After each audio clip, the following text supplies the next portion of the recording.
The book of ink. আপনার মনে একটি প্রশ্ন জাগতে পারে যে ওয়েস্টার্নদের এজেন্ডা সারা পৃথিবীতে ছড়িয়ে আছে, কিন্তু মুসলমানদের কেউ ইম্পর্টেন্স দিচ্ছে না, এমনকি মুসলমানদের লিডারদেরও কথা কেউ শুনতে চায় না। এমন না যে মুসলিম সব শাসকেরাই দুর্নীতিগ্রস্ত কিংবা সবাই বিশ্বাসঘাতক। আপনি কিছু সিক্রেট সোসাইটির নাম শুনে থাকবেন, যেমন ইলুমিনাতি, থার্ড আই, স্ক্যালেনবোল্ড। এই সোসাইটি সিক্রেট এর জন্য নয় যে তারা তাদের কাজ সিক্রেটলি করে, এদেরকে সিক্রেট সোসাইটি এর জন্য বলা হয় এরা একটি সিক্রেট দুনিয়া থেকে লুকিয়ে তাদের নিয়ন্ত্রণে রেখেছে।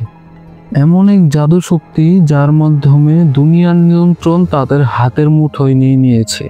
এই বিষয়ে আরো গভীরে জানতে আপনাকে বুক অফ ইনক সম্পর্কে জানতে হবে। আপনাকে জানতে হবে হযরত নূহ আলাইহিস সালামের কিস্তির কথা, আর নূহ আলাইহিস সালামের মহাপ্লাবনের পূর্বে দুনিয়াতে কি হয়েছিল সে সম্পর্কে জানতে হবে। চলুন তাহলে কাহিনীর গভীরে যাওয়া যাক।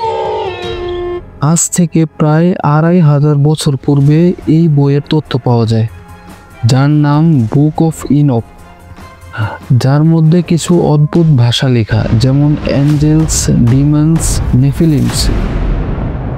1000 বছর পূর্বে এই বইকে জুয়েসদের চার্চে আসমানি কিতাব হিসাবে পড়ানোর জন্য বলা হয়, তখন তারা এটাকে অস্বীকার করে। এরপর যখন খ্রিস্টানদের চার্চে যাওয়া হয় তারাও এটাকে অস্বীকার করে। তো 1000 বছর পূর্বে যে বইকে আসমানি কিতাব হিসেবে মানতে রাজি হয়নি কেউই, সেই বইকে এখন বর্তমান বিশ্বের এই কেন ইম্পর্টেন্স দিচ্ছে। বুক অফ ইনক নামটি একটি কৌতূহলপূর্ণ এর জন্য যে ইনক ইংরেজিতে বলা হয় ইদ্রিস আলাইহিস সালামকে। ইদ্রিস আলাইহিস সালাম আল্লাহ সুবহানাহু ওয়া তাআলার পছন্দের পাত্রের মধ্যে একজন। তার সম্পর্কে আল্লাহ কুরআনে বলেন, আর তুমি এই কিতাবে ইদ্রিসের কথাও স্মরণ করিও, সেও ছিল একজন সত্যবাদী নবী, আমি তাকে উচ্চ মর্যাদায় সমাসীন করেছিলাম।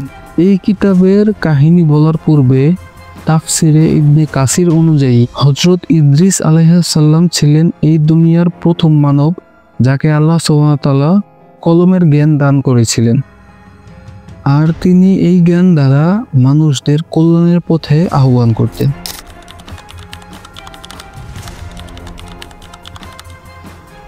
দুইশো জন জিন অথবা ডিমন্স বিদ্রোহ করে জমিনের মাউন্ট হারমেন্টে অবস্থা। সেখান থেকে তারা পরিকল্পিতভাবে দুনিয়ার 200 জন মহিলাকে আক্রমণ করে তাদের থেকে যে হাইব্রিড বাচ্চা হয় তা অর্ধেক ডিমন ও অর্ধেক মানুষ। ইতিহাসে তাদেরকে নেফিলিম বলা হয়।